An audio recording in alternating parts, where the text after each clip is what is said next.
میں ادباً گزارش کرتا ہوں ہمارے آج کے مقرر ایڈوکیٹ فیض سید سے کہ وہ اسٹیج پر تشریف لائیں اور آج کے اس اہم عنوان اسلام میں عورتوں کے حقوق اور ذمہ داریاں اس پر روشنی ڈالیں۔ میں گزارش کرتا ہوں ایڈوکیٹ فیض سے کہ وہ تشریف لائیں۔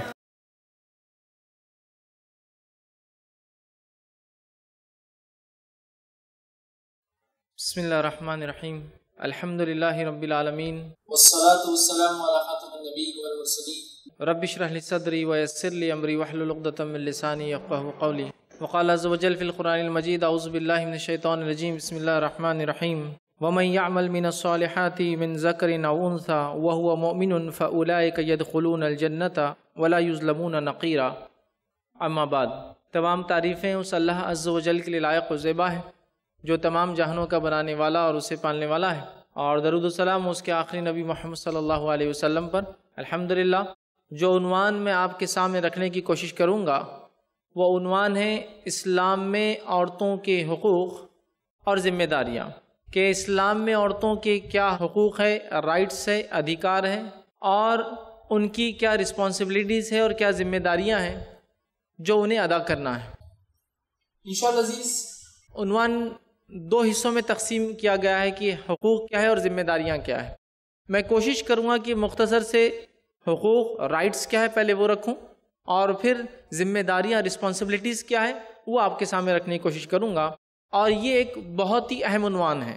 سب سے پہلی چیز تو یہ ہے کہ غلط فہمی پائی جاتی ہے، وہ یہ ہے، اور خاص طور سے خصوصاً عورتوں میں، کہ ہر بار ایسا ہی عنوان کیوں رکھا جاتا ہے کہ ہمارے ہی حق بتائے جاتے ہیں، ہماری ذمہ داریاں۔ مردوں کے بھی تو کبھی بتائے جائیں کہ یہ مردوں کے حقوق ہے، یہ ان کی ذمہ داریاں ہیں۔ تو یاد رکھیے، اس غلط فہمی کی شکار عورتیں نہ ہوں کہ وہ ہے اس لیے ان کے حقوق بتائے جا رہے ہیں، یا وہ عمل نہیں کرتی، یا ان میں بگاڑ زیادہ ہے، لہٰذا ہم بار بار ان کو ان کے حقوق، ان کی ذمہ داریاں یاد دلا رہے ہیں۔ تو لہٰذا جو لوگ بڑی پوزیشن پر فائز ہوتے ہیں، ہائر اتھارٹیز ہوتے ہیں، ان سے جو غلطیاں ہوتی ہیں اس کے اثرات بہت زیادہ ہوتے ہیں، اس لیے ان کو بار بار ریمائنڈ کرنا پڑتا ہے کہ آپ بہت بڑی اتھارٹی پہ، لہٰذا آپ تھوڑا سا سنبھل کے چلیے۔ جیسے کہ ایک عام آدمی کچھ بھی کہہ دے، اس کے بولنے سے کوئی فرق نہیں پڑتا، لیکن ایک عالم دین کو غلطی کر دے، اس کے کہنے سے بہت بڑا فرق، بلکہ ایک بھونچال جس کو بولتے ہیں نا، وبال ہو جاتا ہے، انہوں نے یہ بول دیا، ارے انہوں نے یہ کہہ دیا، انہوں نے یہ کہہ دیا۔ تو لہٰذا ایک غلط فہمی کی عورتیں شکار نہ ہو کہ بھائی ہماری حق، ہماری ذمہ داریاں بار بار کیوں بتائی جا رہی ہے، مردوں کو بھی کبھی کہو۔ تو بہرحال آپ سے اس لیے گزارش کی جاتی ہے، آپ کو اس لیے ریمائنڈر دیا جاتا ہے، وہ اس لیے کہ آپ کی ذمہ داریاں اتنی بڑی ہے اللہ تعالیٰ نے دی ہے کہ آنے والی نسلیں جو ہوتی ہیں وہ آپ سے ہی پیدا ہوتی ہے، آپ سے جنم لیتی ہے۔ جتنے دنیا میں مرد اور عورتیں آتی ہیں وہ سارے کے سارے عورتوں سے ہی آتے ہیں۔ ماں کے ذریعے جو بچے دنیا میں آتے ہیں، چاہے وہ لڑکے ہو یا لڑکیاں ہوں، وہ عورتوں سے آتے ہیں۔ اگر یہ معاملہ یہاں سدھر گیا، تو آنے والی نسلیں اور جنریشن سدھر جاتی ہے، اور اگر یہاں عورتوں نے اپنی ذمہ داری نہیں سمجھی اور معاملہ بگڑ گیا تو آنے والی نسلیں بگڑ جاتی ہے، جس کو میں اپنے الفاظ میں یوں دہراتا ہوں بار بار کہ کسی بھی سماج کا سدھار اس کی عورتوں کا سدھار ہے، اور کسی بھی سماج اور سوسائٹی کا بگاڑ اس کی عورتوں کا بگاڑ ہے۔ اگر کسی سماج میں عورتیں سدھر جاتی ہے تو اس سماج میں سدھار آ جاتا ہے، اور اگر کسی سماج میں بگاڑ پیدا ہو جاتا ہے، عورتیں بگڑ جاتی ہے، جو بگاڑ اس سے پیدا ہوتا ہے اس کی اصلاح نہیں کی جا سکتی ہے۔ نبی اکرم صلی اللہ علیہ وسلم نے یہی بات حدیث میں فرمائی کہ بنی اسرائیل کا پہلا فتنہ عورتوں سے ہی شروع ہوا تھا، مطلب جب وہ بگڑ گئی اس کی وجہ سے پورا سماج، سوسائٹی پوری خراب ہو گئی۔ تو لہٰذا آپ کا بڑا مقام ہے، آپ کا بڑا مرتبہ ہے، آپ کا بڑا احترام ہے۔ اسلام نے آپ کے بہت سارے حقوق دیے اور ساتھ میں بہت ساری رسپانسبلٹی، ذمہ داریاں دیے کہ یہ کام آپ کو کرنا ہے کہ آنے والی نسلوں کو جو ہے، خواتین کو، عورتوں کو سدھارنا ہے۔ تو لہٰذا عورتوں کا سدھار سماج کا سدھار ہے، عورتوں کا بگاڑ سماج کا بگاڑ ہے، یاد رکھیں۔ تو یہ بڑی اہم بات ہے۔ آئیے اس سے پہلے کہ ہم آگے چلیں اور چند باتیں میں آپ کے سامنے حقوق کے تعلق سے رکھوں، کچھ وضاحتیں ضروری ہے۔ اس میں سے ایک چیز تو یہ ہے کہ اسلام دنیا کا سب سے بڑا مذہب ہے، جس کو لوگ دنیا میں مانتے ہیں عیسائیت کے بعد، اور اسلام پر سب سے بڑا الزام جو آج لگایا جاتا ہے وہ دہشت گردی کا ہے، ٹیررزم کا ہے۔ لیکن ٹیررزم سے پہلے جو سب سے بڑا الزام مسلمانوں پہ تھا، جو میڈیا میں اچھالا جاتا تھا بار بار، اس کے بارے میں بار بار بتایا جاتا ہے کہ مسلمان ایسے ہوتے ہیں، وہ تھا کہ مسلمان عورتوں کے حق نہیں دیتے ہیں۔ تو گویا اب عورتوں کے حق نہیں دیتے، سیکنڈ نمبر پر چلا گیا، فرسٹ نمبر پر ٹیررزم آ گیا۔ لیکن جب تک ٹیررزم کے نام پر مسلمانوں کو بدنام نہیں کیا جا رہا تھا، جو بات بار بار ہمارے تعلق سے کہی جاتی تھی وہ یہ تھی کہ اسلام عورتوں کی حق نہیں دیتا، مسلمان عورتوں کی حق نہیں دیتے، ان کے پاس عورتوں کا کوئی مقام نہیں ہے، عورتیں ان کے پاس بری مانی جاتی ہے، عورتیں ان کے پاس منحوس مانی جاتی ہے، عورتوں کو یہ سیکنڈ گریڈ سٹیزن سمجھتے ہیں، اور مختلف قسم کی باتیں میڈیا کے ذریعے پھیلائی جاتی تھی، جس کے تعلق سے جو لوگ پچھلے کچھ دہائیوں کے بارے میں اسٹڈی کر چکے ہیں، پچھلے کچھ جو سال گزرے ہیں، وہ بتائیں گے ہاں اس طرح کی باتیں تھی۔ تو یہ سب سے بڑا الزام تھا جو مسلمانوں پہ بار بار لگایا جاتا تھا کہ مسلمان اپنی عورتوں کو حقوق نہیں دیتے۔ پھر مختلف اسلامی احکامات کے ذریعے اس بات کو اچھالا جاتا تھا۔ آج بھی طلاق کا معاملہ ہو جائے کہ کتنا دیکھیے اسلام میں عورتوں کی کوئی حق نہیں ہے، بس جب مرد چاہے طلاق بول دیتا ہے اور بیچاری جو ہے پریشان ہو جاتی ہے، اور بالکل مزاحیہ طور سے اس چیز کو پیش کیا جاتا تھا 1 2 3 سیٹس یو فری، ٹھیک، 1 2 3 مرد نے 3 بار ادا کر دیا اور عورت بیچاری اب آزاد ہوگی، نکل گئی اس کے نکاح سے، اب پریشان ہے، در در گھوم رہی ہے۔ اس طرح سے مختلف باتیں بتائی جاتی تھی کہ عورتوں کو پردے میں رکھ کے پیچھے کر دیا گیا ہے، ایجوکیشن سے پیچھے کر دیا گیا ہے، اسلام میں عورتوں کا کوئی مقام نہیں ہے۔ تو یہ سب سے بڑا الزام تھا۔ ٹیررزم سے پہلے جو مسلمانوں پہ لگایا جاتا تھا، آج جو ہے ٹیررزم نمبر 1 پر چلا جا چکا ہے۔ لیکن عورتوں کے حقوق کے بارے میں آج بھی دن رات باتیں ہو رہی ہیں کہ اسلام یہ حق نہیں دیتا اور یہ حق نہیں دیتا۔ آئیے چند حقوق میں آپ کے سامنے رکھنے کی کوشش کرتا ہوں۔ اس سے پہلے میں آگے بڑھوں، یہ بات میں واضح کرنا چاہتا ہوں، اور یہ میرا چیلنج بھی اپنے آپ میں، وہ یہ ہے، اسلام نے جتنے حقوق عورتوں کو دیے ہیں، اتنے رائٹس عورتوں کو دیے، اتنے حقوق کسی مذہب نے اور کسی کلچر سویلائزیشن نے نہیں دیا۔ اسلام نے جتنے حقوق عورتوں کو دیے ہیں، اتنے حقوق کسی بھی مذہب نے، کسی بھی کلچر یا سویلائزیشن نے، کسی سبھیتا نے آج تک نہیں دیے۔ اتنے ادھیکار، اتنے حقوق، اتنے رائٹس اسلام نے عورتوں کو دیے۔ یاد رکھیے، یہ بات سمجھنے کی ضرورت ہے۔ یاد رکھیے، خود مسلمانوں کو اور خود خواتین اسلام کو کہ ان کے کیا حق ہے ان کو جاننا چاہیے، تاکہ جب کبھی ایسے الزام لگے تو وہ اس کا جو اچھے انداز سے جواب دے سکیں۔ اسی طرح جو ہے ویسٹ میں یا ویسٹرن کنٹریز میں جو اپنے آپ کو بہت آزاد، عورتوں کا حق دینے والا کہتے ہیں، وہاں ویسٹرن کلچر میں عورتوں کو بہت سے حق ملے، لیکن ان حقوق کو، ان رائٹس کو حاصل کرتے کرتے بہت سارے حق ان کے چلے بھی گئے ساتھ میں، کہ ایک طرف سے اگر انہوں نے رائٹ گین کر لیا تو دوسری طرف سے کئی حق مار دیے گئے۔ آج ویسٹ میں عورت مرد کے ساتھ کاندھے سے کاندھا لگا کر چلتی، شولڈر ٹو شولڈر، ٹھیک ہے، ان کو لگتا ہے یہ حق ہے اور یہ ملنا چاہیے تھا، اور یہ آزادی نسواں جس کو کہتے ہیں وومنس لبریشن، وومنس رائٹ یا فریڈم آف وومن کے نام پر، کہ عورتوں کی آزادی اور اس کے نام پہ جو کہے جاتے ہیں، وہ حق تو انہوں نے حاصل کر لیا۔ نقصان یہ ہو گیا کہ آج وہ عورت ماں تو بنتی ہے لیکن اس کا کوئی جو ہے شوہر نہیں ہوتا ہے۔ آج وہ کسی کی اچھی بہن نہیں ہوتی ہے، چونکہ اکثر لوگوں کو پتہ نہیں ہے کہ بہن بھائی کون ہے، کون کس کی اولاد اور کس کے نہیں ہے۔ تو گویا کچھ حق تو ملے، لیکن ان حق کے ملنے میں اتنے حق ان کے مارے گئے کہ آج ویسٹرن کلچر میں یا ویسٹرن کنٹریز میں عورت ایک جیتی جاگتی لاش جس کو کہیں گے ویسے اس کی حالات ہے، اور اس کی روح اور جسم کا غلط استعمال کیا جا رہا ہے۔ یاد رکھیے، آزادی کے نام پر جب یہ چرچا چلنے لگا آزادی کے نام پر، تو بڑی افسوس کی بات یہ ہوئی مسلمان عورتیں بھی اس میں شامل ہو گئی، کہا ہاں ہمارے حق واقعی میں نہیں مل رہے تھے۔ آج دیکھو ویسٹرن یوروپ میں عورت کتنی آزاد ہے، وہ بھی کماتی ہے، آفس کے لیے جاتی ہے، اور وہ بھی مرد کے ساتھ جو چاہے کرتی ہے، کاندھے سے کاندھا لگا کے چلتی ہے۔ جو مرد کے حق ہے وہ عورت کے بالکل ایک جیسے حق ہے، بالکل جس کو کہیں گے ایکول نہیں، سملر بالکل رائٹس ہے، اور ساری چیزیں وہ ہیں۔ میں آپ کو ایک سوال کرتا ہوں کہ یہ جو رائٹس کی بات کرتے ہیں خاص طور سے ویسٹرن کنٹریز میں، انہوں نے عورتوں کو مردوں کے برابر کر کے، جس کو کہیں گے سملر کر دیا۔ ایکول تو ہے اسلام میں بھی، عورت اور مرد ایک جو ہے ایکول ہے، لیکن سملر ایک جیسے نہیں ہیں۔ سمجھ رہے آپ، ایکول ہے لیکن ایک جیسے نہیں ہے۔ انہوں نے ایک جیسا کر دیا، نتیجتاً عورت ہی کماری، مرد کمانا چھوڑ چکے ہیں۔ کیا آپ کی بھی ذمہ داری ہے؟ مجھے بتائیے، اگر میں یہ کہوں کہ عورت اور مرد دونوں کے حق برابر ہیں، تو کیا اس کا میننگ یہ ہوتا ہے کہ اگر رات میں گھر میں چور گھسے تو میں اپنی بیوی کو اٹھا کر کہوں چلو جاؤ بیگم لڑو اس سے؟ میں یہ مانتا ہوں کہ مرد اور عورتوں کے حق برابر ہے، لہٰذا آج تم فائٹ کر کے آؤ، جاؤ چلو۔ کیا ایسا ہوتا ہے؟ نہیں ہوتا، اس لیے کہ ہم کہتے ہیں ایکول ہے، سملر نہیں ہے، مطلب برابر ہے لیکن بالکل ہو بہو رائٹس نہیں ہے، بالکل کہ ان کو 1 تو ان کو بھی 1، ان کو 2 تو ان کو 2، کہیں نہ کہیں آگے پیچھے، اس لیے کہ اللہ تعالیٰ نے مرد اور عورتوں کو مختلف پیدا کیا، تو ان کی پیدائش کے اعتبار سے، ان کی ذہنیت کے اعتبار سے، ان کی جسمانی فزیکل صلاحیتوں کے اعتبار سے رائٹس ایکول ہیں لیکن سملر نہیں ہیں۔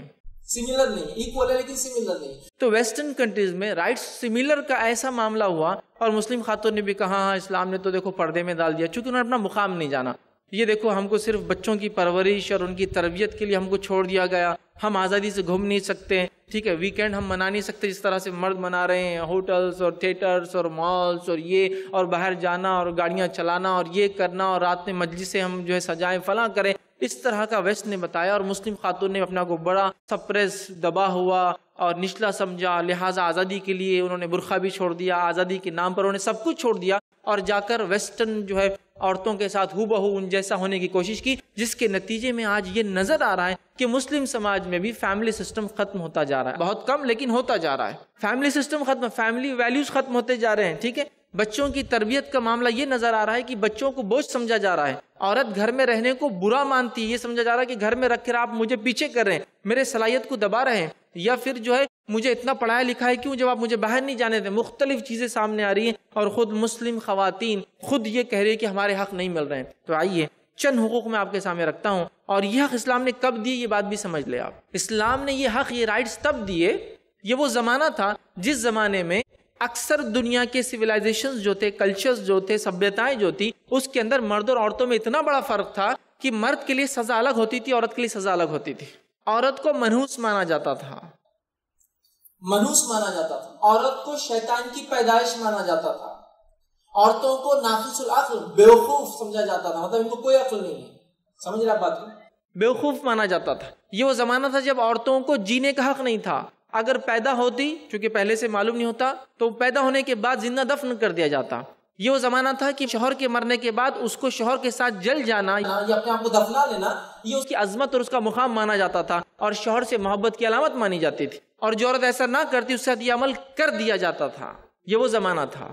اس زمانے میں اسلام آیا، اس زمانے میں محمد صلی اللہ علیہ وسلم آئے اور عورتوں کو ایسے حقوق، ایسے رائٹس دیے کہ جس کی ایک مثال میں دے سکتا ہوں کہ عمر ابن خطاب رضی اللہ عنہ ایک مرتبہ سڑک پر کھڑے ہیں، کچھ صحابہ سے بات کر رہے ہیں، اور آپ خلیفہ ہے اس زمانے کے، اور ایک خاتون آتی جو بڑھیا روایت میں آتا ہے، اور آ کر عمر ابن خطاب کو اتنا برا بلا کہتی ہے، وہ صرف نیچے منڈی ڈال کے کھڑے ہوتے ہیں اور اس خاتون کی بات سنتے ہیں، اور سارے صحابہ تعجب کرتے ہیں. اس عمر کا یہ حال ہے جو 30 ملکوں کا مالک ہے، 30 کنٹریز پر رول کرتے تھے آپ کا جو خلیفہ تھے.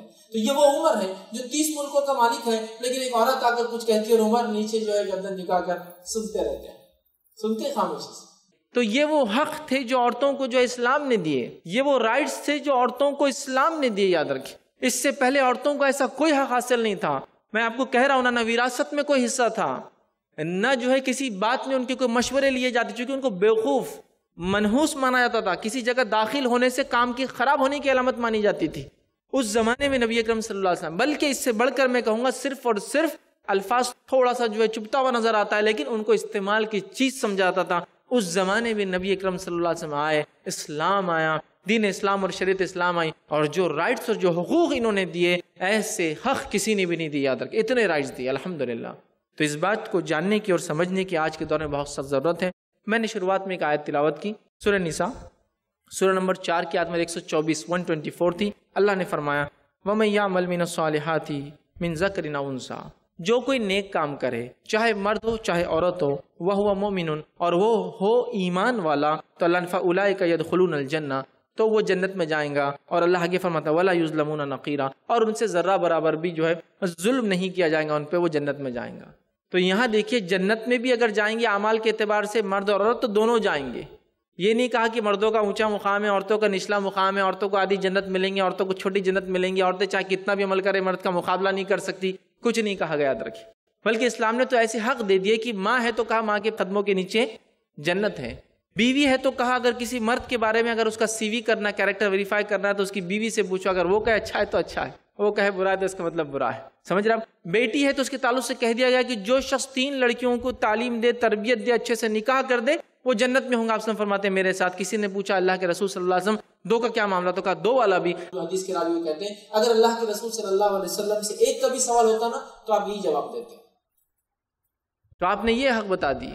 تو آپ دیکھیے کتنے حقوق اسلام نے دیے. اس بات کو سمجھنے کی ہمیں جو ضرورت ہے، اور عورتوں کو چاہیے جو اللہ رب العزت نے جو نعمت حقوق کی شکل میں دیے، اپنی ذمہ داری اور اپنے مقام کو پہچان دے ہوئے ان ذمہ داریوں کو، ان حقوق کے ساتھ جو ہے عمل کرنے کی جو ہم کوشش کریں. آئیے چند حقوق جو اسلام دیتا ہے، ان حقوق میں سے سب سے پہلا حق ہم دیکھتے ہیں وہ ہے اسپرچول رائٹ جس کو ہم کہیں گے. مذہبی کیا حقوق اسلام دیتا ہے عورتوں کو؟ تو یاد رکھیے اسلام میں مرد اور عورتوں کے برابر مذہبی حقوق ہے. مطلب توحید پر مرد چلیں گا تو توحید پر عورت بھی چلیں گی، نماز مرد پڑھیں گا تو نماز عورت کے لیے بھی ہے. یہ بات کو اس کانٹیکسٹ میں آپ سمجھیے کہ بہت سارے دنیا کے مذہب ہے جس میں عبادتیں صرف مردوں کے لیے ہوتی، عورتوں کے لیے کوئی عبادت نہیں ہوتی، اور عورتیں جتنی عبادت کرتی وہ مردوں کے لیے کرتی، ان کے خود کے ثواب اور اجر کے لیے نہیں کر سکتی ہے. روزہ رکھیں گی تو شوہر کے لیے، زکوٰۃ دیں گی تو شوہر کو فائدہ ہوگا، سمجھ رہے ہیں؟ اگر وہ عبادت کریں گی تو شوہر کو فائدہ ہوتا، بیٹے کو فائدہ ہوتا، اور جو ہے اس کے بھائی کو ہوتا ہے، اس کو نہیں ہوتا ہے. اس کانٹیکس میں آپ سمجھیے کہ اسلام کہہ رہا ہے دونوں عبادت کے معاملے میں برابر ہے. توحید پر مرد چلیں گا تو توحید پر عورت،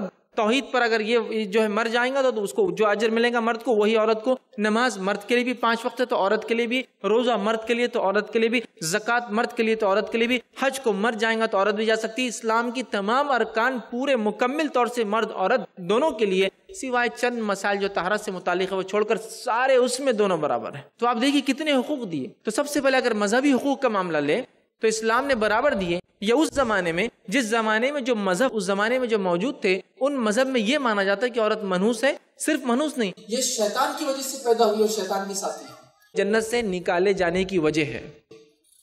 بلکہ یہ ڈسپیوٹس ہوتے ہیں، یہ بحث مباحثے ہوا کرتے تھے ویسٹ میں کہ عورت میں روح ہے بھی یا نہیں ہے، جانور جیسی ہے کہ روح ہے بھی یا نہیں ہے اس کے اندر، اس پر ڈسکشن چل رہے تھے. تب اسلام نے کہا اس کے ہر چیز برابر ہے. نبی اکرم صلی اللہ علیہ وسلم کے زمانے میں عورتیں مسجد میں آیا کرتی تھی نماز کے لیے. تو یہ حق نہیں ہے تو کیا ہے؟ یہ رائٹس نہیں ہے تو کیا ہے کہ عبادت کہاں میں آ سکتی ہے؟ اگر آپ نے کمپیریٹیو ریلیجن دوسرے مذاہب کا مطالعہ نہ کیا ہو تو یہ باتیں تھوڑا سمجھنا مشکل ہوتی ہے، چونکہ ہم تو دن رات یہ باتوں کو سنتے اور سمجھتے ہیں. لیکن آپ اس نعمت کو آپ سمجھیے، صرف جو اللہ رب العزت نے مسلم خاتون کو دی وہ نعمت یہ ہے کہ اسپرچولی جس کو کہیں گے مذہبی اعتبار سے دونوں کے حق برابر رکھ دیے. دونوں بھی جو عمل کریں گے اللہ کے نزدیک دونوں کا اتنا ہی بدلہ ہے. یاد رکھیے دونوں کا اجر و ثواب ملے گا، اور ہر شخص اپنے لیے عمل کرے گا. اس کی عبادتوں کا دوسروں کو ٹرانسفر نہیں ہوگی کہ مرد عورت اگر کوئی عبادت کرے تو مرد کو اس کا اجر و ثواب ملے گا، ایسا نہیں، وہ خود کے لیے کر سکتے. تو پہلا اسلام نے عورتوں کو مکمل طور سے مذہبی جو ہے آزادی دی، مذہب پہ عمل کرنے کی ان کو اجازت دی، اور تمام حقوق جو ہوتے ہیں وہ دیے، اور اس انداز سے اور اس بہترین طریقے سے دیے کہ میں آپ کو کیا بتاؤں یہ کیسے حق ہے. اگر دوسرے مذہب کا ہم مطالعہ کریں تو انشاءاللہ عزیز ہمیں سمجھ میں آئے گا، چونکہ جب ہم برائی کو دیکھتے ہیں تو اچھائی کی نعمت ہمیں سمجھ میں آتی ہے کہ کیا ملا ہے. ٹھیک ہے، تو اسلام نے برابر کے حق دیے تمام عبادتوں. دوسرا اگر لے ہم اکنامیکل رائٹس کی طرف اگر ہم جائیں تو اسلام میں عورتوں کو بہت سارے اکنامیکل رائٹس دیے. وہ اس اعتبار سے کہ ایک مسلم بالغ عورت اگر کسی چیز کی مالک ہے تو اس کی وہ سول اونرشپ بن سکتی ہے، مطلب سول اونر ہو سکتی ہے، مالک ہو سکتی ہے، مال کی حق ہو سکتا ہے. وہ چیزوں کو خرید سکتی ہے اور بیچ سکتی ہے اپنے فیصلوں کی بنیاد پر. اور اس بات کو اس طرح سمجھے کہ 1870 تک برٹین میں یا برٹش جو کہ جن کا قانون بہت مشہور ہے دنیا میں اور آج بھی اکثر دنیا کے ممالک میں ان کا قانون لیا جاتا ہے، 1870 میں انہوں نے یہ حق دیا اپنی عورت کو کہ وہ پراپرٹی کو خرید سکتی ہے اور بیچ سکتی ہے. 1870 میں اسلام نے آج سے 1500 سال پہلے یہ حق دیا عورت مالک ہو سکتی ہے کسی چیز کی. نبی اکرم صلی اللہ علیہ وسلم کی آپ کی جو پہلی جو بیوی تھی خدیجہ الکبریٰ رضی اللہ عنہا، یہ خود مالک تھی اپنے بزنس کی، اونر تھی اپنے جو بزنس کی، پروپرائٹر تھی اس کی. وہ نبی اکرم صلی اللہ علیہ وسلم ان کا بزنس چلایا کرتے تھے. سمجھ رہے بات کو؟ اور ہم دیکھتے ہیں بہت سارے مذہب میں تو یہ معاملہ تھا عورت مالک بن ہی نہیں سکتی ہے، یا تو اس کا شوہر مالک رہے گا، یا تو اس کا والد مالک رہے گا، یا تو اس کا بھائی مالک رہے گا، یا تو اس کا بیٹا مالک رہے گا، اور کوئی نہ ہو تو کوئی نہ کوئی مرد ہی ہوگا. اس کے صلاح کے بغیر وہ کچھ نہیں کر سکتی، کوئی ڈیسیجن نہیں لے سکتی. اسلام نے کہا نہیں، وہ پوری ذمہ دار ہے اپنی ملکیت کی، وہ چاہے تو خریدے، چاہے تو بیچے، چاہے تو رکھے، چاہے تو صدقہ کرے، وہ اس کا مسئلہ یاد رکھے. تو اسلام نے اکنامیکل رائٹس دی عورتوں کو اور مکمل طور سے دیے، جبکہ برٹشرز نے 1870 میں. اور جس ملک سے میرا تعلق ہے وہاں پچھلی صدی میں حق ملے کہ عورت خود سے یہ کام کر سکتی ہے، ورنہ اس سے پہلے اس کو مکمل طور سے ممنوع تھا کہ وہ کوئی چیز خریدے اور بیچے، بلکہ مال رکھنے کی اس کو اجازت بھی نہیں. اب اس سے اندازہ لگا لیجیے کیسے بہترین اکنامیکل رائٹس اسلام نے خاتون کو دیے. اور یہ بھی کہہ دیا اگر وہ دنیا میں آتی ہے تو والد اس کا ذمہ دار، شادی ہوتی ہے تو شوہر اس کا ذمہ دار، اکنامیکلی شوہر کو خرچ کرنا پڑے گا، اگر شوہر نہیں ہے تو بیٹا ہے تو بیٹے کو خرچ کرنا پڑے گا، بھائی کو کرنا پڑے گا، اور کوئی نہ ہو تو وقت کا حاکم یا ذمہ دار اس پر خرچ کرے گا.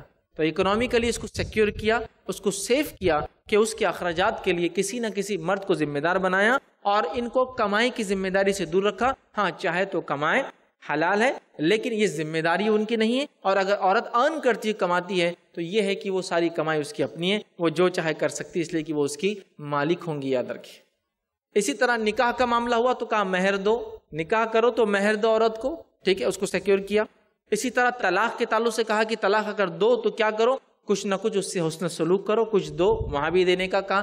تو اسلام نے یاد رکھی عورتوں کو مکمل طور سے اکنامیکل رائٹس دیے جس طرح سے مردوں کو دیے۔ اسی طرح اگر ہم تیسرا دیکھیں سوشل رائٹس کیا ہے عورتوں کے اسلام میں، تو اگر ہم حقوق دیکھیں عورتوں کے سماجی کیا حقوق ہے، تو اگر عورت کو ہم تقسیم کریں تو 4 ایسے کردار ہیں جو سب سے اہم کردار عورتیں نبھاتی ہیں۔ وہ کون کون سے کردار ہے؟ پہلا ماں ہونے کے ناطے، دوسرا بیٹی ہونے کے ناطے، تیسرا بیوی ہونے کے ناطے، چوتھا بہن ہونے کے ناطے۔ یاد رکھیں یہ 4 کردار ہے جو بہت اہم ہے نمایاں ہوتے خاتون کی، ایک عورت کی۔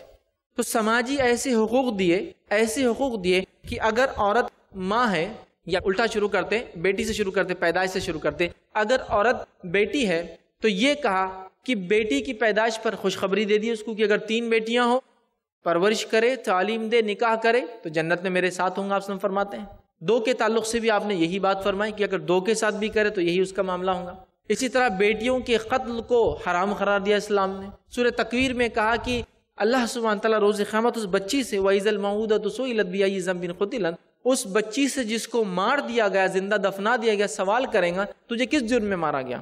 تو یہاں دیکھیں اس کی زندگی کو جو محفوظ کیا گیا سب سے پہلے بیٹی ہونے کے ناطے، اس کی پیدائش کے بعد اس کی تعلیم، تربیت، پرورش اور نکاح کرنے پر یہ کہا گیا کہ اگر 3 کا کر دے تو وہ جو ہے جنت میں ساتھ ہوں گا نبی اکرم صلی اللہ علیہ وسلم کے، 2 ہو تو جنت میں وہ ساتھ ہوں گا۔ اس طرح کے جو اسے جو حق دیے گئے یاد رکھیں۔ اسی طرح نبی اکرم صلی اللہ علیہ وسلم کو آپ دیکھیے، خود آپ کی کتنی محبت تھی لڑکیوں سے، خود آپ کو بیٹیاں تھیں، آپ کی نواسیوں کے ساتھ دیکھیے آپ کا کیا معاملہ تھا۔ تو اس سے پتہ چلتا ہے اسلام میں بیٹیوں کا بڑا مقام یاد رکھیے۔ اور ہم دیکھتے ہیں کہ بیٹیاں بیٹوں کے مقابلے میں والد پہ زیادہ اثر انداز ہوتی ہے۔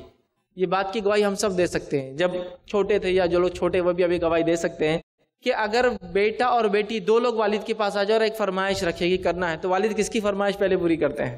بچی کی کرتے ہیں، اپنی بیٹی کی کرتے ہیں۔ تو بھائی بہنوں میں جھگڑا چلتے رہتا، ارے ابا آپ کی سنتے میری نہیں سنتے، تمہارا سب ہوتا ہے میرا نہیں ہوتا ہے نا۔ تو آپ دیکھیے یہ اسلام کے حق تھے جو اس نے دیے، جس کے نتیجے میں بیٹیوں کی محبت یہ راسخ ہے مسلمانوں کے دلوں میں، محبت کرتی ہے۔ الگ بات ہے آج اس ماحول میں جہاں عورتوں پر ظلم کو فیشن بنا لیا گیا ہے، وہاں لڑکیوں کو پیدائش سے پہلے جو ہے آج مختلف قسموں سے مار دیا جا رہا ہے، لیکن الحمدللہ عمومی اعتبار سے مسلمان اپنی بچیوں کو نہیں مارتے ہیں، ان کو پیدا کرتے ہیں، ان کے ساتھ سب سے بہترین سلوک کرتے جو کرنا چاہیے، یاد رکھیں۔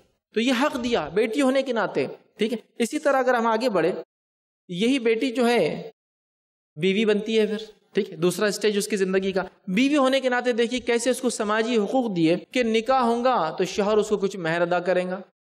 کوئی آدمی کیسا ہے آپ سب فرماتے معلوم کرنا ہے تو اس کی بیوی سے، اس لیے کہ تم میں سب سے بہترین وہ ہے جو اپنے بیویوں سے سب سے بہتر ہے، اور میں تم سب میں سب سے بہتر ہوں، آپ نے فرمایا، ٹھیک ہے۔ تو بیوی بتائیں گی کون سا انسان اچھا ہے یا کون سا مرد اچھا نہیں ہے، اس کو یہ حق دے دیا، یہ مقام دے دیا ادھر کے۔ اسی طرح ہم دیکھتے ہیں کہ ان کو یہ حق دیا کہ اپنے نکاح کے اندر ان کی مرضی کو شامل کر دیا، جس کو ایجاب اور قبول کہتے ہیں عام زبان میں۔ یہ کنڈیشن ہے نکاح کے کنڈیشن وہ چیز ہوتی ہے، شرائط جس کو کہتے ہیں، جس کے نکل جانے سے وہ عمل ناقص ختم ہو جاتا ہے، وہ عمل جو ہے بیکار ہو جاتا ہے، یاد رکھیں۔ تو کنڈیشن لگ دی ایجاب اور قبول، لڑکے کو لڑکی پسند، لڑکی کو لڑکا پسند ہو۔ یہ اس زمانے میں جس زمانے میں لڑکیوں کو بوجھ سمجھ کے لوگ کسی کے ساتھ بھی نکاح کر دیتے، یا جو ہے کسی کے ساتھ بھی عام زمانے کو باندھ دیتے تھے، کہا نہیں اس کی بھی اجازت لی جائیں گی، یہ حق اس کو دیا، ٹھیک ہے۔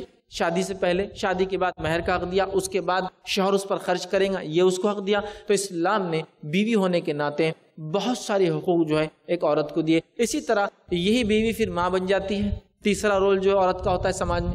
تو ماں ہونے کے ناطے کیا حق دیے میں سمجھتا ہوں سب جانتے ہیں، صحیح بخاری کی روایت ہے، نبی اکرم صلی اللہ علیہ وسلم کے پاس ایک شخص آیا کہ اللہ کے رسول صلی اللہ علیہ وسلم میری خدمت کا مستحق کون ہے؟ تو کہا تیری والدہ، کہا اس کے بعد سیکنڈ، تو کہا تیری والدہ، کہا اس کے بعد اور تھرڈ، تو کہا تیری والدہ، کہا اس کے بعد، تو کہا والد۔ تو اندازہ لگائیے 3 مرتبہ کہا ماں اور ماں، پھر کہا والد۔ تو اس سے پتہ چلتا ہے ماں کا کیا مقام اسلام دے رہا ہے۔ ماں کے قدموں کے نیچے آپ سے فرماتے جنت ہے، ٹھیک ہے۔ اسی طرح حاکم کی روایت میں آپ نے فرمایا کہ لعنت ہو اس شخص پر جس کو اس کی زندگی میں بڑھاپے کی حالت میں والدین میں سے دونوں یا دونوں میں سے کوئی ایک مل جائے اور ان کی خدمت کر کے جنت حاصل نہ کر سکے، تو آپ نے اس شخص پہ لعنت بھیجی۔ تو آپ اندازہ لگائیے اسلام کتنے حق دے رہا ہے۔ ایک بیٹی ہونے کے ناطے، اسی طرح ایک بیوی ہونے کے ناطے، اسی طرح ایک ماں ہونے کے ناطے یاد رکھیے کتنے حقوق دے رہا ہے، اور اسی طرح بہن ہونے کے ناطے، اس لیے کہ بہن اپنے بھائی پہ اثر رکھتی ہے، ماں بچوں پہ اثر رکھتی ہے، اور جو اسی طرح بیٹی جو اپنے والد پر اثر رکھتی ہے یاد رکھیے، تو اسی طرح بہن ہونے کے ناطے ان کو حق دی یاد رکھیے۔ نبی اکرم صلی اللہ علیہ وسلم سے کسی نے سوال کیا کہ پہلا میری خدمت کا مستحق حقدار کون ہے؟ تو کہا والدہ، اس کے بعد تو کہا والد کا، اس کے بعد تو کہا بہن کا، اس کے بعد تو کہا بھائی کا، اس کے بعد دیگر رشتہ دار اور دیگر نزدیکی رشتہ دار۔ تو اسلام نے یاد رکھیے سماجی اعتبار سے سوشل بہت سارے رائٹس جو عورتوں کو دیے جو اس سے پہلے ہم تصور بھی نہیں کر سکتے، کسی نے سوچا بھی اس کے طرف، ٹھیک ہے۔ اسی طرح ہم آگے بڑھتے ہیں، عورتوں کے اور حقوق دیکھتے ہیں، جس میں سماجی حقوق کے بعد جو چیز میں آپ کے سامنے رکھوں گا وہ ہے ایجوکیشنل کیا رائٹس دیے ہیں۔ تعلیمی اعتبار سے اسلام نے اتنے ایجوکیشنل رائٹ دیے عورتوں کو، ایک غلط فہمی ہوتی کہ مسلمان اپنی عورتوں کو نہیں پڑھاتے، ایسا کچھ جگہ ہو سکتا ہے، چونکہ امت مسلمہ دنیا کے مختلف ممالک میں بستی ہے، مختلف قومیں ہیں جو مسلمان ہیں، تو ظاہر سی بات ہے ہو سکتا ہے وہ یہ عمل نہ کرتے ہوں، لیکن اسلام نے کیا دیا وہ یہ ہے ایجوکیشن کے معاملے میں اللہ کے رسول صلی اللہ علیہ وسلم پہ جو سب سے پہلی وحی نازل ہوئی وہ کیا تھی؟ سورہ علق کی آیت نمبر 1 سے لے کر 5، اقرأ بسم ربک الذی خلق، پڑھ اپنے رب کے نام سے جس نے پیدا کیا۔ تو آپ دیکھیے تعلیمی اعتبار سے قرآن کہہ رہا ہے کہ پڑھ اپنے رب کے نام سے جس نے پیدا کیا۔ دوسری طرف نبی اکرم صلی اللہ علیہ وسلم سے اتنی روایتیں ثابت، الفاظ کچھ اس طرح ہے، طلب العلم فریضۃ علی کل مسلم، کچھ الفاظ حدیثوں میں اضافہ ہے اور مسلمۃ، کہ علم کا حاصل کرنا ہر مسلمان مرد اور عورت پر فرض ہے، واجب ہے کہ وہ علم حاصل کرے۔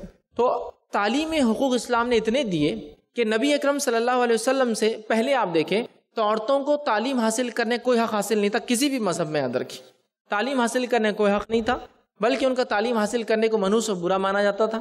اسلام نے اتنے حق دیے کہ نبی اکرم صلی اللہ علیہ وسلم کے بعد ہم دیکھتے ہیں، مثال کے طور پر حضرت عائشہ رضی اللہ عنہا کا واقعہ اگر ہم لیں تو بہت سارے صحابہ جب کچھ مسائل میں پیچیدہ پھنس جاتے تو عائشہ رضی اللہ عنہا کے پاس آتے اور کہتے کہ اس مسئلے میں آپ کی کیا رائے ہے یا آپ کیا کہتی ہے۔ اور خاص طور سے علم الفرائض کہتے ہیں میراث، پراپرٹی کا جو ڈسٹریبیوشن ہوتا ہے، تو علم الفرائض کے اعتبار سے بہت سارے پیچیدہ مسائل جب آتے تو کبار صحابہ بھی عائشہ رضی اللہ عنہا کے پاس آتے اور آپ سے سوال کرتے ادبن کہ اس کا کیا مسئلہ ہوگا، اور آپ اس کا حل نکال کے دیتی، جبکہ ہم جانتے علم الفرائض یہ فریکشنز ہوتے، 1/something 1/8 1/3 2/3 اس طرح سے ہوتا ہے، یہ فریکشنز ہوتے اور جنرلی بہت مشکل ہوتا ہے فریکشنز کو سالو کرنا جس کا ریزلٹ equal to 1 آنا چاہیے پورا۔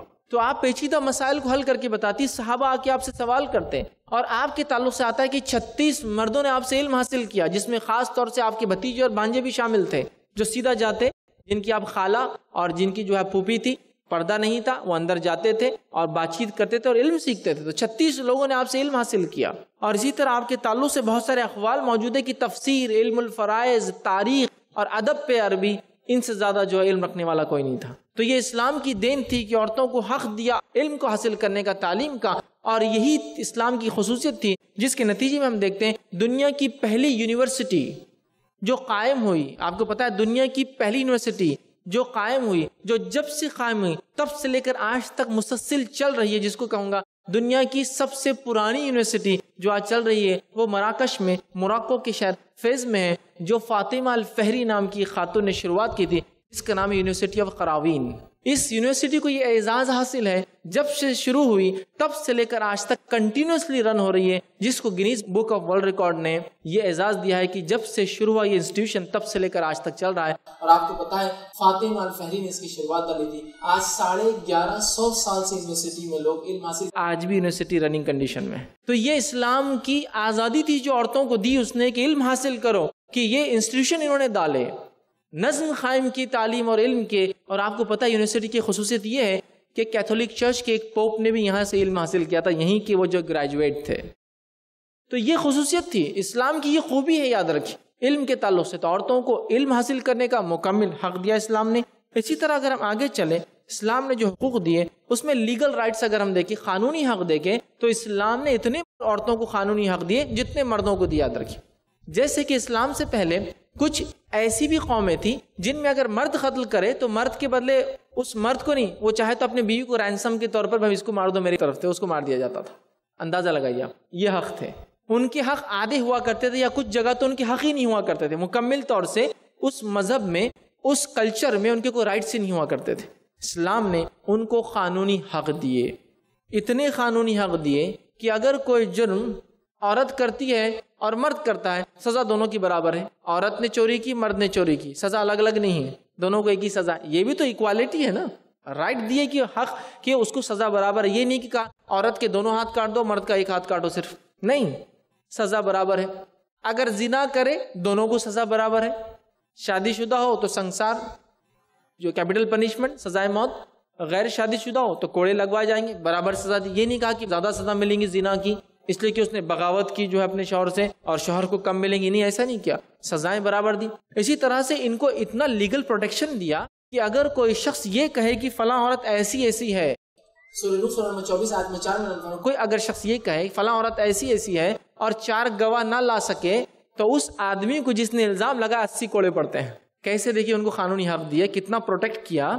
الزام لگا کہ عورت جو ہے ایسی ایسی ہے تو اس کو گواہ لانے ہوں گے، 4 نہ لائے تو 80 کوڑے لگائے. تو اندازہ لگے جو اسلام صرف جھوٹی گواہی عورت کے خلاف دی جائے تو 80 کوڑے لگا رہا ہے، اس اسلام میں اگر کوئی عورت کی عزت پہ ہاتھ ڈالے تو کیا سزا ہوں گی. کتنا پروٹیکٹ کیا گیا ان کے رائٹس کو، ان کی عفت کو، ان کی عظمت کو، ان کے مقام کو. کہ اگر کوئی عورت کے اوپر ہاتھ ڈالے، ریپ کرے تو اس کی سزا موت دی جاتی ہے.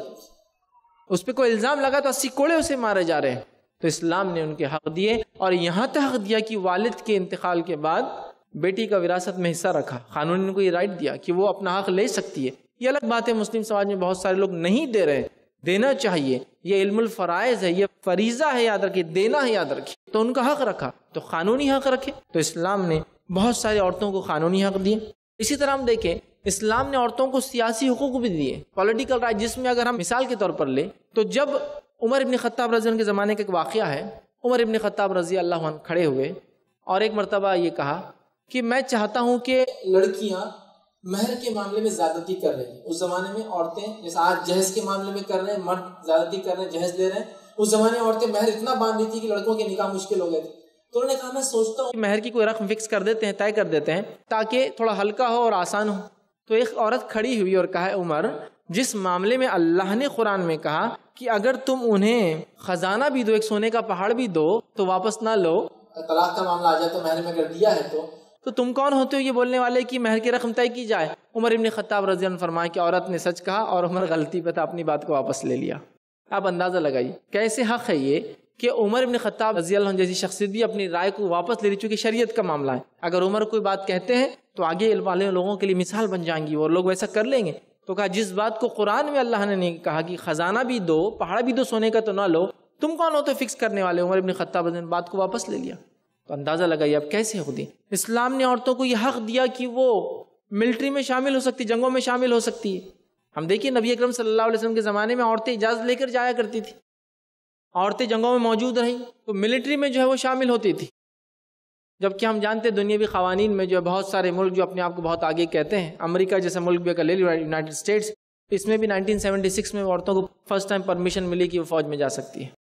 نبی اکرم صلی اللہ علیہ وسلم کے زمانے میں تو کئی خواتین کے واقعات جو خود موجود تھی جنگوں میں. سمجھ رہا ہے بات. تو اسلام نے خواتین کو بہت سارے حقوق دیے لیکن ساتھ میں بہت ذمہ داریاں بھی یاد رکھی. آج چونکہ میرا عنوان دونوں ہے، بس مختصر سے ذمہ داریاں کیا ہے وہ بھی آپ کے سامنے رکھتا ہوں. جو خواتین اسلام کو اسلام نے دی ہے ان ذمہ داریوں کو اگر عورتیں سمجھیں، ان کو ادا کرے تو انشاءاللہ عزیز ایک ایسا معاشرہ نظر آئے گا. اس لیے کہ میں بار بار یہ واقعہ سناتا اور کہتا ہوں کہ جو صحابہ تھے جس میں بالخصوص وہ صحابہ جو چھوٹے تھے اپنی عمر میں، وہ صحابہ جنہوں نے بہت کمال علم کے اندر اور مختلف فن میں حاصل کیا، یہ صحابہ کہیں نہ کہیں اپنی والدین کی تربیت اور خاص طور سے اپنی ماؤں کی تربیت کا نتیجہ تھے.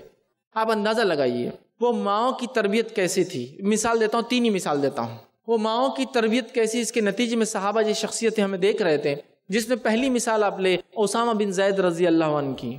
نبی اکرم صلی اللہ علیہ وسلم کا وفات جب ہوئی، آپ نے اللہ کے رسول صلی اللہ علیہ وسلم نے ایک فوج کا سپہ سالار بنایا تھا، ایڈمرل بنایا تھا، چیف بنایا تھا، اور یہ فوج اس زمانے کی سپر پاور نمبر 1 سے لڑنے جا رہی تھی اور یہ اس کے لیڈر تھے. وہ کیا صلاحیت تھی جو اسامہ بن زید میں تھی، جبکہ آپ کی عمر صرف 17 یا 18 سال تھی. روایتوں میں آتا ہے جب نبی اکرم صلی اللہ علیہ وسلم نے آپ کو ذمہ دار بنایا، 17 یا 18 سال مطلب جس کو کہیں گے فرسٹ ایئر جو ہے یونیورسٹی کا ہوتا ہے.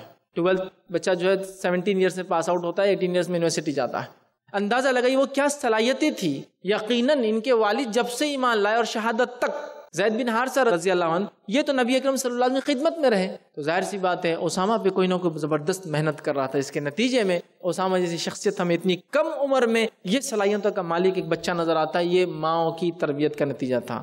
اور جس دور اور زمانے میں عورتوں نے یہ بیڑا اٹھا لیا کہ ان کا اصل فریضہ اپنی اولاد کی تربیت ہے اور ان کو آگے بڑھانا ہے، ذمہ داری کو سمجھ لیا، وہ سماج، وہ کلچر، وہ قوم نے جو ہے کایا پلٹ دی، تاریخ کا جو ہے رخ جو ہے پھیر دیا، جس کو میں کہہ سکتا ہوں، اور اس کی جیتی جاگتی مثال ہے۔ دوسری اگر مثال لینا ہے تو جو ہے عبداللہ بن عمر رضی اللہ عنہما ہے، عمر ابن خطاب رضی اللہ عنہ کے بیٹے ہیں۔ عمر ابن خطاب رضی اللہ عنہ خود فرماتے ہیں، کہتے ہیں کہ میں 40ویں نمبر پہ تھا جب ایمان لایا، 40% تھا میں، 40واں نمبر تھا ہمارا ایمان لانے والوں میں۔ اس کے بعد جو لگے نبی اکرم صلی اللہ علیہ وسلم کے ساتھ، آپ کی خدمت میں، مختلف جنگوں میں اور دیگر چیزوں میں رہیں، بعد میں آپ خلیفہ بن گئے، پھر حضرت ابوبکر کی زندگی میں رضی اللہ عنہ کے آپ وزیر تھے، مطلب کافی بڑی پوزیشن پہ تھے، پھر آپ خلیفہ بن گئے ساری زندگی۔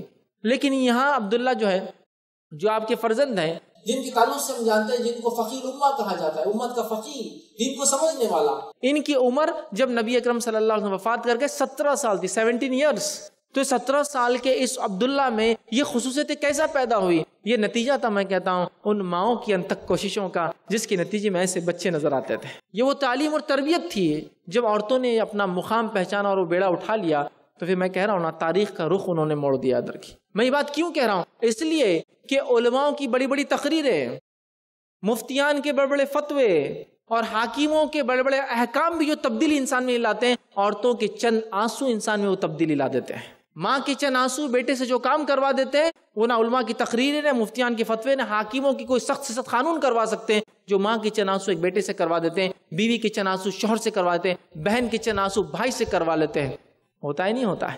یہ ہے طاقت آپ کے آنسوؤں کی، تو باقی چیزوں کا معاملہ کیا ہوگا؟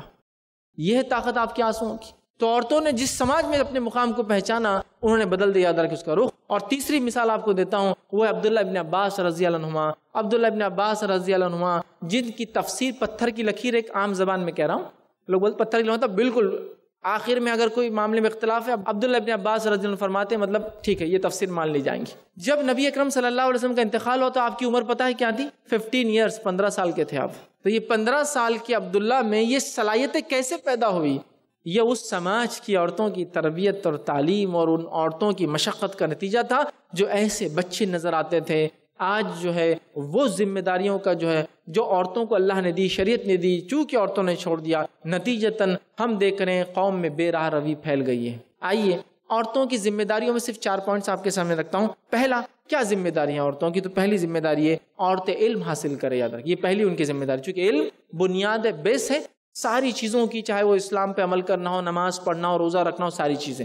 علم حاصل کرے، خود علم حاصل کرے، اپنے بچوں کو علم دے، اس لیے کہ ماں تعلیم یافتہ ہوں گی تو بچہ تعلیم یافتہ ہوں گا، ماں دیندار ہوں گی تو بچہ دیندار ہوں گا، اور ساری چیزوں کے لیے بیس نالج ہے، علم ہے۔ علم ہوگا تو دین کو سمجھیں گے، علم ہوگا تو دنیا سمجھیں گے، علم ہوگا تو دین کے فن میں آگے، علم ہوگا تو دنیا کے مختلف اور فن میں مختلف چیزوں میں آگے بڑھیں گے۔ تو سب سے اصل چیز ہے علم۔ عورتیں سب سے پہلا کام اپنے ان کی ذمہ داری علم حاصل کرے، خوب علم حاصل کرے، اور ایسا مضبوط علم حاصل کرے جس کی اگر میں مثال دوں تو عبداللہ ابن مسعود رضی اللہ عنہ بیٹھے ہیں، درس لے رہے ہیں، اور چند عورتیں جو ہے آپ کا درس سن رہی ہے، مرد بھی موجود تھے لیکن عورتیں بھی تھی۔ عبداللہ ابن مسعود رضی اللہ عنہ نے درس کے دوران کہا، لعنت ان عورتوں پر جو گوندے اور گندوائے، ٹیٹوئنگ کرے، جو کراتی ہے اور جو کرتی ہے، لعنت ان عورتوں پر جو بہوؤں کے بال نکالے اور جو نکالتی ہے اور جو نکالے، لعنت ان عورتوں پر جو دانتوں میں جگہ بنواتی ہے، اس زمانے میں عورتیں خوبصورتی کے لیے دانتوں میں جگہ بناتی ہے، لعنت ہے ان لوگوں پر۔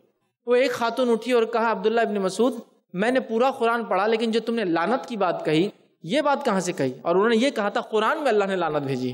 تو کہا قرآن میں تو نہیں ہے۔ گویا وہ خاتون پورا قرآن جانتی تھی اور اس میں ایسا کوئی لفظ کی عورتوں پہ لعنت ہے یہ کام کے بدلے میں نہیں تھا۔ تو جب اس نے یہ کہا تو عبداللہ ابن مسعود رضی اللہ عنہ نے کہا، کیا تم نے یہ آیت نہیں پڑھی سورہ حشر کی آیت نمبر 7، وَمَا آتَاكُمُ الرَّسُولُ فَخُذُوهُ وَمَا نَهَاكُمْ عَنْهُ فَانتَهُوا، نبی جو دے دے اسے لے لو، جس سے روک دے اس سے رک جاؤ۔ تو کہا یہ، تو کہا میں نے اسی کی وجہ سے کہا، چونکہ اللہ کے رسول نے فرمایا لعنت ہے اس عورت پر جو گوندے اور گندوائے، چونکہ قرآن نے کہا نبی جو دے اسے لینا ہے، جس سے روکے رک جانا، اس لیے میں نے کہا اللہ نے فرمایا لعنت کی ہے بول کر۔ تو اس خاتون کا علم دیکھیے، اڑتے کہہ دیا کہ کہاں سے لائے ہو یہ بات تم نے۔ آج حال یہ ہے کہ اگر خاتون اسلام کو مسلمان خاتونوں کو کہہ دے، ارے کوئی مسئلہ ہے آپ کا، ٹھیک ہے، مسئلے کا حل بہت آسان ہے، چھت پر چڑھ جائیے، ایک ٹانگ پہ کھڑے ہو جائیے، 11 مرتبہ یہ پڑھیے، 20 مرتبہ پڑھیے، 21 مرتبہ پڑھیے، ہو گیا، اور شروع ہو گئے، چلے چھت کے اوپر اور کھڑے ہو گئے۔ کیوں؟ تو علم نہیں ہے، بیسک علم بھی نہیں ہے۔ بتائیے بچے کیسے تربیت یافتہ ہوں گے؟ بچے کیسے عقیدہ سیکھیں گے؟ حدیث میں آتا ہے جس انسان کا خاتمہ لا الہ الا اللہ پر وہ جنت میں جائیں گا. بچے لا الہ الا اللہ کیسے بولیں گے جب تک ان کی ماں جب وہ نہیں بولتے جب سے ٹریننگ نہیں دیں گی. کہو بیٹا لا الہ الا اللہ. جب 2-3 مہینے کا بچہ ہوتا ہے تو جب وہ بولنے لگتا ہے 10-11 مہینے میں تو تب بولیں گے کہو بیٹا لا الہ الا اللہ. ٹریننگ کون دیں گا؟ یہ ماؤں کا کام ہے اگر کہ وہ عقیدہ بنائے، اللہ سے محبت، رسول سے محبت، دین سے محبت، شرعی احکامات سے محبت، شریعت سے محبت. یہ کون سکھائیں گا؟ مائیں سکھائیں گے. اس لیے کہ اللہ نے مردوں کو کمانے کی ذمہ داری دی ہے، جس کی وجہ سے کبھی کبھار وہ دن بھر گھر سے باہر اور کبھی کبھار تو کئی سال گھروں سے باہر ہوتے ہیں. سمجھے آپ؟ تو لہٰذا عورتوں کا یہ کام ہے تربیت دی. یاد رکھیں تو علم سب سے بیس ہے. اسی طرح ہم دیکھتے ہیں دور نبوی میں جو ہے نبی اکرم صلی اللہ علیہ وسلم کے پاس ایک مرتبہ کچھ خواتینوں کے اللہ کے رسول آپ تو مردوں کے ساتھ اٹھتے بیٹھتے ہیں، آتے جاتے ہیں، ان کو علم دیتے ہیں، ہمارے لیے کیا؟ تو ایک دن طے کیا گیا، یہ مسلم کی روایت ہے، اور آپ صلی اللہ علیہ وسلم جا کر عورتوں کو واضح و نصیحت کرتے، علم دیا کرتے. پہلا کام علم ہے. اور اس زمانے میں دور نبوت میں عہد رسالت کے اور اس کے بعد اتنا علم تھا. ایک چھوٹا سا واقعہ سناتا ہوں. یہ ایک لونڈی کا واقعہ ہے. لونڈی اور غلام وہ ہوتے جن کو خریدا اور بیچا جاتا تھا اس زمانے میں. تو نبی اکرم صلی اللہ علیہ وسلم کے بعد کے دور میں جو ہے روایت میں اس طرح سے الفاظ آتے ہیں، اور یہ جو ہے علی بن حسین رحمۃ اللہ علیہ ان کا واقعہ جن کو زین العابدین کہتے ہیں. ان کا واقعہ اس طرح سے کہ ان کی لونڈی پانی ڈال رہی تھی، پانی ڈالتے ڈالتے وضو کر رہے تھے، پانی چھلک گیا، وہ لوٹے سے پانی زیادہ گر گیا، کپڑے پورے بھر گئے. غصے میں دیکھنے لگے اس کو کہ یہ کیسا کیا تم نے پانی ڈال دیا. تو فوراً جو ہے اس لونڈی نے یہ کہہ دیا اور کہا والکاظمین الغیظ. مومنوں کی ایک صفت قرآن نے کہا غصے کو پی جاتے. تو یہ کھڑے ہوئے کہا معاف کر دیا ہم نے، کوئی بات نہیں. پھر کہا وعافین عن الناس، لوگوں کو عافیت دیتے ہیں، نرم معاملہ کرتے ہیں. تو کہا ٹھیک ہے میں اس کو بھول بھی جاتا ہوں جو تم نے کیا. پھر آگے فرمایا کہ اور آگے وہ پڑھتی آیت کا حصہ واللہ یحب المحسنین، اللہ محسنوں کو پسند کرتا ہے. تو کہا ٹھیک ہے میں نے تجھے آزاد کر دیا. تو ایک لونڈی نے علم کی بنیاد پر اپنی رہائی کا سامان جمع کر دیا، اس کو آزاد کر دیا. سمجھ رہے آپ؟ تو لونڈیوں کو اتنا علم تھا. سمجھ رہے بات؟ مطلب جو سلیو وومنز تھی ان کو اتنا نالج تھا. تو سب سے پہلا نالج. سیکنڈ کام امر بالمعروف نہی عن المنکر. دوسری ذمہ داری اچھائی کا حکم دے، برائی سے روکے، لیکن اس کے کچھ دائرے ہیں، سٹیپس ہیں. پہلا اپنا گھر، خاندان، اور پھر اس کے بعد سماج. ورنہ ایسا بہت سی بار دیکھا گیا عورتیں سماج کی اصلاح کرتی ہے اور گھر اور خاندان پورا جو ہے محروم ہے. مطلب بچوں کو کلمہ نہیں آتا اور وہ خاتون دنیا کو کلمات سکھا رہی ہے اور دنیا کو ٹرین کر رہی ہے. نہیں ہونا چاہیے. پہلے اس کا دائرہ اس کا گھر، اس کی فیملی، دوسرا دائرہ اس کا خاندان، اور پھر اس کا سماج ہے. اچھائی کا حکم دے، برائی سے روکے. تیسری ذمہ داری جو اس کو ادا کرنا ہے، جو سب سے اہم ذمہ داری ہے، وہ ہے اولاد کی تربیت. اولاد کی تربیت یہ سب سے اہم ذمہ داری ہے. اور اگر خواتین، میں نے کہا نا، جیسا یہ بیڑا اٹھا لے، اپنے بچوں کی تربیت کرنا شروع کر دے تو تاریخ کا رخ جو ہے بدلا جا سکتا ہے. بدلا جا سکتا ہے اس لیے کہ لڑکے اور لڑکیاں آپ سے پیدا ہوتے ہیں. آپ اگر ان کو تعلیم تربیت کا ماحول رکھیں، بچوں کی صحیح تربیت کریں تو بگاڑ معاشرے سے ختم ہو جائے گا. آج بگاڑ کیسے شروع ہوتا ہے؟ ایک نسل خرابیوں کو اڈاپٹ کرتی ہے، اگلی نسل اس سے بری ہوتی ہے. لیکن جب عورتیں تربیت دینا شروع کر دیں، گھر میں بچہ ماں سے تربیت پا رہا ہے، عقیدے کی، احکامات کی، اچھائی کی، اخلاق کی، تو پھر ہم دیکھتے ہیں کہ سماج خود بخود سدھر جائے گا. آج بہت سی بار والدین روتے ہیں کہ ہمارے بچے بگڑ گئے. تو میں پوچھتا ہوں اب رویا کس بات پہ جا رہا ہے؟ یا میں کس چیز پر ہوں؟ آپ کی آج کی اس حالت پر، یا اس پہلے واقعے پر جو آپ نے خود اپنے بچوں کی بگاڑ کا سامان جب جمع کیا تھا؟ کس واقعے پر ہوں؟ آپ کی اس حالت پر کہ آج بچہ آپ کے ساتھ یہ سلوک کر رہا ہے، یا اس حالت پر کہ اس بگڑنے کے سامان کو خود آپ نے جمع کیا اپنے گھر کے اندر؟ تعلیم کی کمی سے، علم کی کمی سے، تربیت کی کمی سے، اچھی پرورش جس کو ہم کہتے ہیں، یہ کرے. یہ بہت اہم ذمہ داری ہے. اور میں یہ کہہ سکتا ہوں کہ اسی ذمہ داری کو ادا کرنے کے لیے اسلام نے عورتوں کو کمانے کی ذمہ داری سے دور رکھا، اس لیے کہ آگے آنے والی نسلوں کو آپ کو تیار کرنا ہے. اور چوتھا جو ذمہ داری ہے خاتون کی، وہ ہے کہ وہ با پردہ رہے، با حیا رہے. اور اس پردے کا جو معاملہ ہے وہ اپنے بچیوں کو اور بچوں کو اس کی ٹریننگ دے کہ حیا اور پردے کے کیا تقاضے ہیں. ورنہ آج ہم دیکھتے ہیں عورتوں کی بے پردگی سے جو فتنہ سماج نے مچا ہے، اتنا بڑا فتنہ کسی اور چیز سے آج نہیں مچا ہوا. بے پردگی سے جو فتنہ ہے، ایک مال اور دوسرا عورتوں کا بے پردگی، بے حیائی کے نتیجے میں اتنے فتنے ہیں، اتنے فتنے پھیل رہے ہیں جس کی کوئی انتہا نہیں. تو لہٰذا عورتیں پردے کی اہمیت کو سمجھیں، اور جس طرح سے اسلام گائیڈ کرتا ہے کہ پردہ جس طرح سے ہو ویسا پردہ کریں. تو یہ مختصر سی 4 ذمہ داریاں جو میں نے جو ہے مناسب سمجھی. لیکن اس کا ہرگز یہ مطلب نہیں کہ اسلام اتنی ہی ذمہ داریاں دیتا ہے. بہت ساری باتیں ہیں جو بالکل کامن ہیں، اس لیے میں نے اسے چھوڑ دی. 4 اہم ذمہ داریاں تھیں جو میں نے مناسب سمجھی، آپ کے سامنے میں رکھوں. میں اپنی بات کو اسی پر ختم کروں گا. یہ چند باتیں تھیں جو عورتوں کو اسلام نے حق کی شکل میں اور عورتوں کو جو ہے ذمہ داریوں کی شکل میں دیے.